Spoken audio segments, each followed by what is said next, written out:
হে আদম সন্তান, লাউ বালাগাত যুনুবুকা আনানাস সামা, তোমার গুনাহ যদি মেঘমালা পর্যন্ত পৌঁছে যায়, গুনাহ করতে করতে গুনার স্তূপ হতে হতে হতে হতে আকাশের কিনারায় চলে গেল, মেঘমালা ছুঁয়ে গেল, এত বেশি গুনাহ করেছ। সুম্মাস্তাগফারতানি, তারপর বুঝ হলো, আমার কাছে ফিরে আসলো, ক্ষমা চাইলা, আমার কাছে ফিরে এসে ক্ষমা চাইলা।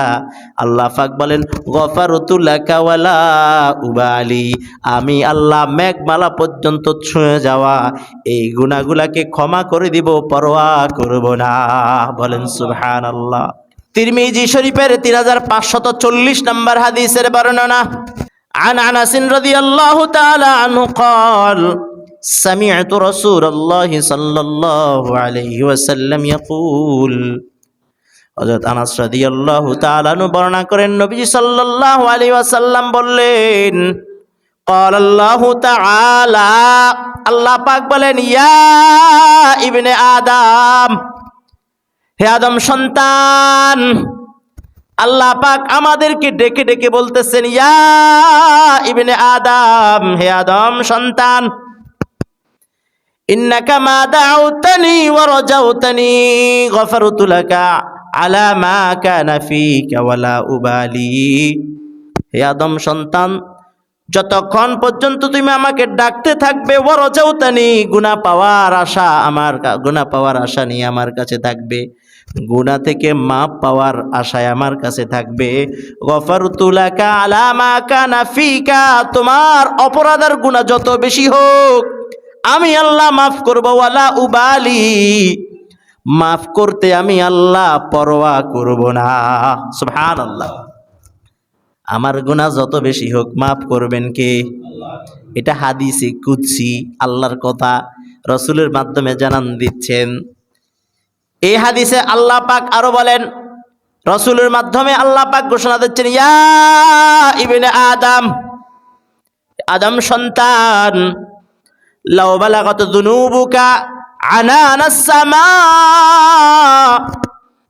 সুম্মা ইস্তাগফারতানি, হে আদম সন্তান, লাউ বালাগাত যুনুবুকা আনানাস সামা, তোমার গুনাহ যদি মেঘমালা পর্যন্ত পৌঁছে যায়, গুনাহ করতে করতে গুনার স্তূপ হতে হতে হতে হতে আকাশের কিনারায় চলে গেল, মেঘমালা ছুঁয়ে গেল, এত বেশি গুনাহ করেছ। সুম্মাস্তাগফারতানি, তারপর বুঝ হলো, আমার কাছে ফিরে আসলো, ক্ষমা চাইলা, আমার কাছে ফিরে এসে ক্ষমা চাইলা। আল্লাহ পাক বলেন, গফারতু লাকা ওয়ালা উবালি, আমি আল্লাহ মেঘমালা পর্যন্ত ছুঁয়ে যাওয়া এই গুনাহগুলাকে ক্ষমা করে দিব, পরোয়া করব না। বলেন সুবহানাল্লাহ। এত আস্তে সুবহানাল্লাহ ঘোষণা দিতেছেন আল্লাহ, আপনাদেরকে জানান দিচ্ছেন, রমজান আসতেছে, আমরা গুনাহমুক্ত হব। লাইলাতুন নিসফি মিন শাবান, এটার জন্য তাওবার মাধ্যমে আমরা প্রস্তুতি নিব। এই হাদিসে আল্লাহ পাক রাসূলের মাধ্যমে আবার জানান দিচ্ছেন, ইয়া ইবনে আদম, হে আদম সন্তান, লাউ আতাইতানি বিকরাবি খতায়া, লাউ আতাইতানি বিকুরাবিল আরদি খতায়া সুম্মা লাকিতানি, আদম সন্তান, তোমাদের গুনাহ যদি পুরো পৃথিবী পরিমাণ হয়, পুরো পৃথিবী কতটুকু ধারণা করেন? আল্লাহ বলতেছেন, লাউ আতাইতানি বিকুরাবিল আরদি খতায়া সুম্মা লাকিতানি, তোমরা গুনাহ করতে করতে গুনাহ এত বেশি করে ফেলেছো, ওই গুনাহটা পুরা পৃথিবী পরিমাণ হয়ে গেছে, গুনার বোঝাটা পৃথিবী পরিমাণ হয়ে গেল। আল্লাহ বলতেছেন, তারপরে আমার কাছে আসছো, বুঝ হলো আমার কাছে আসলা, আরে আমি তো মস্ত বড় গুনাহগুলা করে ফেলেছি, এরকম একটা বুঝ আসলে, আরে আমাকে তো কবরে যেতে হবে, আরে আল্লাহর কাছে দাঁড়াতে হবে, এরকম একটা বুঝ হওয়ার পরে সুম্মা লাকিতানি, আল্লাহর কাছে সাক্ষাতের জন্য আসলাম, আল্লাহর কাছে ধরা দিলাম। আল্লাহ বলেন, একটা যদি শর্ত হয়, একটা শর্ত আছে, লা তুশরিকু বি শাইআ, আমি আল্লাহর কাছে সাথে যদি কোনো প্রকার অংশীদার না করো, শিরিক না করে থাকো, আমি আল্লাহ ঘোষণা দিলাম লা আতাইতুকা বিকুরাবিহা মাগফিরা, আমি আল্লাহ ঘোষণা দিলাম তুমি পুরো পৃথিবী পরিমাণ গুনাহ নিয়ে আমার কাছে ধরা দিয়েছো, আমার সামনে আসি তওবা করতেছো, আমি আল্লাহ তোমার কাছে পুরো পৃথিবী পরিমাণ মাগফিরাতার ক্ষমা নিয়ে হাজির হব। সুবহানাল্লাহ বলেন। এটা হাদিসে কুদসি, এখান থেকে ভরসা পাওয়া যায়। কি বলেন, বুঝেন না? এখান থেকে কি পাওয়া যায়? ভরসা। আরে আমরা যত গুনাহ করি এখনো যদি তওবা করি ক্ষমা করবেন কে? তবে এই হাদিসে একটা শর্ত হলো লা তুশরিকু বি শাই, আল্লাহ বলছেন আল্লাহর সাথে কোনো শিরিক করা যাবে, এজন্য তওবা করে নিব। শিরিক করলে শিরিক সম্পর্কে আগে তওবা করব, তারপর সকল গুনাহ সম্পর্কে আল্লাহর কাছে কি করব? তওবা করব। এই জন্য তো অন্য হাদিসে নবীজি বলেছেন যে ব্যক্তি তওবা করে সেই নিষ্পাপ ব্যক্তি তুল্য। ইবনে মাজাহ শরীফের 4250 নম্বর হাদিসের বর্ণনা। عن أنس بن عن عبد الله بن مسعود رضي الله تعالى عنه قال قال رسول الله صلى الله عليه وسلم, রাসূলের সাহাবী হযরত আব্দুল্লাহ ইবনে মাসউদ রাদিয়াল্লাহু তাআলা বর্ণনা করেন নবীজি সাল্লাল্লাহু আলাইহি ওয়াসাল্লাম বলেন, আত-তাইবু মিনায যামবি কামান লা যামবা লাহ, মানুষ গুনাহ করতে করতে গুনাহগার অনুশোচনা হওয়ার পর যখন গুনাহ করে, গুনাহ থেকে তাওবাকারী ব্যক্তি নিষ্পাপ ব্যক্তি তুল্য। অর্থাৎ যে ব্যক্তির কোনো গুনাহ নাই ওই গুনাহহীন মানুষের মতো নিষ্পাপ হয়ে যায়। সুবহানাল্লাহ। কি করতে হবে বলেন? কি করতে হবে? তাওবা করতে হবে। বলেন কি করতে হবে? তাওবা করতে হবে। যত গুনাহ করেছি, অতীতে যা করেছি আল্লাহ মাফ করবেন, করব তাওবা। তাওবা করলে আল্লাহ পাক আমাদের গুনাহগুলোকে মাফ করে দিবেন। তাওবা এমন একটা জিনিস, তাওবার মাধ্যমে সরাসরি আল্লাহ পাক খুশি হয়ে যান। কে খুশি হয় বলেন? আমরা কাকে খুশি করব? যত কাজ করি যদি আমি তাওবা না করি আল্লাহ খুশি হবেন না। এই জন্য তাওবা করব। তাওবা করলে খুশি হবে কে? আল্লাহ পাক খুশি হয়ে যাবেন। তাওবার মাধ্যমে আল্লাহ রাব্বুল আলামিন খুশি হবেন। তিরমিজি শরীফের হাদিস 3538 নম্বর হাদিসের বর্ণনা। عن أبي هريرة رضي الله تعالى عنه قال قال رسول الله صلى الله عليه وسلم, হযরত আবু হুরায়রা রাদিয়াল্লাহু তাআলা আনহু বর্ণনা করেন নবীজি সাল্লাল্লাহু আলাইহি ওয়াসাল্লাম বলেন, লাল্লাহু আফরাহু বিতাওবাতি আহাদিকুম মিন আহাদিকুম বিদাল্লাতিহি ইযা ওয়াজাদাহা, হারানো জিনিস ফিরে পাওয়ার পরে তোমরা যতটা না আনন্দিত হও, আল্লাহ পাক তোমাদের তাওবার মাধ্যমে তার চেয়ে কোটি গুণ বেশি আনন্দিত হন। সুবহানাল্লাহ। আমরা আল্লাহকে আনন্দিত করার একটা জিনিস পাইছেন?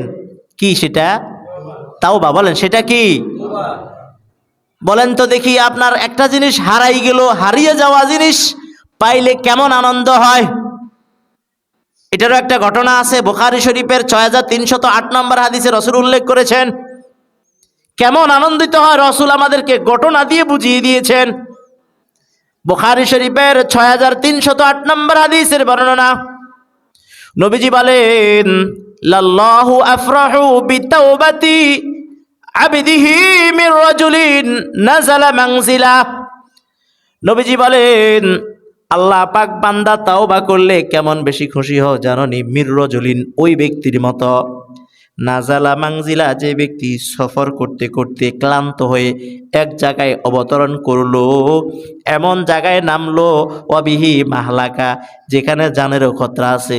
এখন তো সফরের সমস্যা নাই, আগে তো মরুভূমি দিয়ে জঙ্গলে দিয়ে সফর করতে হতো না। সফর করতে করতে ক্লান্ত হয়ে এমন এক জায়গায় নামলো ওয়াবিহি মাহলাকা, যেখানে জানের ভয় আছে, আশঙ্কা আছে জান চলে যাওয়ার। তারপর ক্লান্ত না নেমে উপায় নাই, নামলো। তার সাথে ছিল কি? ওয়া মাআহু রাহিলাতুহু, তার সাথে তার বাহন ছিল। ওই সময় তো উট অথবা ঘোড়া গাধা যে কোনো একটা বাহন ছিল। ওয়া আলাইহা তাআমুহু ওয়া শারাবুহু, ওই বাহনের উপর তার সফরের খাওয়ার পানীয় সহ সকল জিনিসপত্র ওই বাহনের উপর ছিল। বেচারা এমন ক্লান্ত হয়েছে, রসুল বলতেছেন ফানামা নাওমা, মাথাকে একটু টেক লাগিয়ে ফানামা নাওমা, ঘুমিয়ে গেল। সফরে ক্লান্ত হলে আপনি এক জায়গা থেকে আসলে একটু ক্লান্ত লাগে না? একবার শুইলে কি আসি যায়, ঘুম আসে যায়, এটা না? ওই সফরটা আরো কঠিন বেশি ছিল। ঘোড়ার পিঠে পিঠে, উটের পিঠে সফর করা আরো বেশি কষ্ট ছিল না? তো ব্যাস এক জায়গায় নামলো, ফাওয়াদা রাসাহু ফানামা নাওমা, ঘুম এসে গেল। ফাস্তাইকাযা ওয়াকাদ যাহাবা রাহিলাতু, রসুল বলতেছেন ঘুমের থেকে যখন জাগলো, জেগে দেখে যে বাহন সামনে ছিল, বাহনটা নাই, হারাই গেছে। বেচারা ওই লোক খুব দুশ্চিন্তায়, আরে আমি এত দূর আসলাম, যে হেঁটে হেঁটে যে ওই জায়গায় আমার গন্তব্য যাব তারও কোনো উপায় নাই, এবং যেখানে যাচ্ছি সেখানেও যে যাব তাও কোনো সম্ভব নয়। বেচারা ধরে নিলেন আমার মৃত্যু এখানেই হবে। সে একেবারে গরম আর পিপাসা একদম কাতর হয়ে পড়লেন। ফানামা নাওমা, কাতর অবস্থায় আবার ঘুমিয়ে গেলেন। কাতর অবস্থায় আবার ঘুমিয়ে গেলেন। মানে বেচারা তো মনে করে নিছে আমার তো মৃত্যু এখানে হবে, আমি তো আমারও কোনো জায়গায় যেতে পারবো না, মাঝপথে আটকে গেলাম, মৃত্যু হবে। বাস ক্লান্ত অবস্থায় ঘুমাই গেল। রসুল বলতেছে সুম্মা রফা রাসা, ঘুমের থেকে যখন মাথা উঠাইলো, ফাইদা রাহিলাতুহু ইনদা, তার বাহন তার সামনে। বলেন সুবহানাল্লাহ। এটা দেখার পরে সে বলল আল্লাহুম্মা, হে আল্লাহ। কি বলল বলেন? আল্লাহুম্মা মানে কি? হে আল্লাহ, আনতা আবদি ওয়া আনা রব্বুক, হে আল্লাহ আপনি আমার বান্দা, আমি আপনার প্রভু। মানে এটা ভুল বলে ফেলছি, অথচ উনি ওই ব্যক্তি হলো আল্লাহর বান্দা, আল্লাহ হলেন ওই ব্যক্তির রব। উনি এত বেশি খুশি ছিল, খুশির ঠেলায় যেটা বলা যায়, এত বেশি খুশি ছিল, খুশিতে সে বলি হলো কি আল্লাহুম্মা আনতা আবদি, হে আল্লাহ আপনি আমার বান্দা। মানে খুশি অবস্থায় কি বলছে তার কোনো কি নাই, খেয়াল নাই।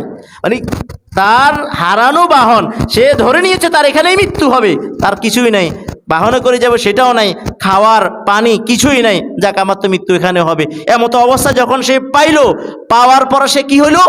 খুশি হলো, এমন খুশি হলো সে আল্লাহরে বান্দা বলে ফেললো। কিন্তু প্রথমে বলছে কি আল্লাহুম্মা, তার মানে তার চেঞ্জে আল্লাহকে চিনে, কিন্তু ওই যে খুশির ঠেলায় ভুল বলে ফেলছে, খুশির কারণে। তো আল্লাহর রাসূল বুঝাইতেছেন লাল্লাহু আফরাহু বিতাওবাতি আবদিহি, আল্লাহ পাকও ওই ব্যক্তির মতো, ওই ব্যক্তির চেয়েও বেশি হারানো জিনিস পাওয়ার পর ওই ব্যক্তি যেমন খুশি হয়ে গেল, আল্লাহ পাক বান্দা যখন তাওবা করে তার চেয়ে বেশি খুশি হন। বলে সুবহানাল্লাহ। আমরা তো এদিক সেদিকের ঘটনা শুনি, এটা তো এদিক সেদিক বুখারীর ঘটনা, এগুলো শিক্ষণীয় ঘটনা। যাই হোক, তাহলে আমরা তওবা করলে আমাদের উপর খুশি হবেন কে? আল্লাহকে খুশি করার একটা জিনিস পাইলাম, সেটা কি? তওবা। বলেন আল্লাহকে খুশি করার জিনিস পাইলাম, সেটা কি? তওবা। হাদিসে আসছে রাসূল সাল্লাল্লাহু আলাইহি সাল্লাম দৈনিক 100 বার তওবা করতেন। রাসূলের আগে পরে কোনো গুনাহ নেই। বলেন আমাদের নবী মুহাম্মদুর রাসূলুল্লাহ সাল্লাল্লাহু আলাইহি সাল্লামের আগে পরে কোনো কি নেই। তারপরে কতবার তিনি তওবা করতেন? 100 বার। আর আমাদের বলেন গুনার অভাব আছে? আমাদের সবাই, আমি আপনি আমরা সবাই যে কমার বেশ গুনাহ করি, এটা রাসূল বলে দিয়েছেন। ইবনে মাজাহ শরীফের 4251 নম্বর হাদিসে নবী সাল্লাল্লাহু আলাইহি ওয়াসাল্লাম আমাদেরকে জানান দিয়েছে আমরা যে গুনাহগার। ইবনে মাজাহ শরীফের 4251 নম্বর হাদিসের বর্ণনা, عن أنس رضي الله تعالى عنه قال قال رسول الله صلى الله عليه وسلم, হযরত আনাস রাদিয়াল্লাহু তাআলা আনহু বলেন নবীজি সাল্লাল্লাহু আলাইহি ওয়াসাল্লাম ইরশাদ করেন, কুল্লু বানি আদম খাত্তাউন ওয়া খায়রুল খাত্তাইন আত-তাওয়াবুন। কুল্লু বানি আদম খাত্তাউন, সকল আদম সন্তান গুনাহগার। আমি নাই? আদম সন্তান আমি না? আপনি না? কে বলতে পারবেন আমাদের কোনো গুনাহ নাই? নবীরা ছাড়া, নবীরা। তো আল্লাহ রাসূলও বলেছেন কুল্লু বানি আদম খাত্তাউন, কমার বেশ সকল বনি আদম গুনাহ করে। খায়রুল খাত্তাইন আত-তাওয়াবুন, আর এই গুনাহগারদের ভিতরে উত্তম আর শ্রেষ্ঠ ওই ব্যক্তি যে বেশি বেশি তাওবা করে। সুবহানাল্লাহ। তার মানে আমাদের গুনাহ হবে এটা রাসূল বলে গেছে, গুনাহ যে হবে রাসূল বলে গেছে, তবে আমাদের মাঝে গুনাহগারদের মাঝে ওই ব্যক্তি উত্তম যে কি করে, তাওবা করে। তার মানে আমরা উত্তম হওয়ার, আল্লাহর কাছে উত্তম হওয়ার একটা বিষয় পাইছি, সেটা কি? আল্লাহ খুশি হবেন, সেটা কি? তওবা। আল্লাহ আমাদেরকে উত্তম মনে করবেন, সেটা কি? সামনেই আসছে রমজান, রমজানের জন্য তওবা করে কি নিতে হবে? প্রস্তুতি। তওবার মাধ্যমে মাহে রমাদানের প্রস্তুতি নিব। তওবা করব, গুনাহ করব এমন হবে। তওবারও 4টা শর্ত আছে, যে গুনাহ করা যাবে না, তারপরে অনুতপ্ত হতে হবে, তারপরে বান্দার হক হলে বান্দার হক এগুলো আদায় করে দিতে হবে। কারোর অর্থ সম্পদ, মান সম্মান, ইজ্জত আবরু কোনো কিছু যদি আমার দ্বারা কারো ক্ষতি হয়ে থাকে, কোনো প্রকারের ক্ষতি, এটা আমাকে এটা সমাধান করে নিতে হবে। আল্লাহর কাছে অনুতপ্ত হতে হবে, আর জীবনে গুনাহ করব না প্রতিজ্ঞা করতে হবে, তখন তওবা কবুল হবে।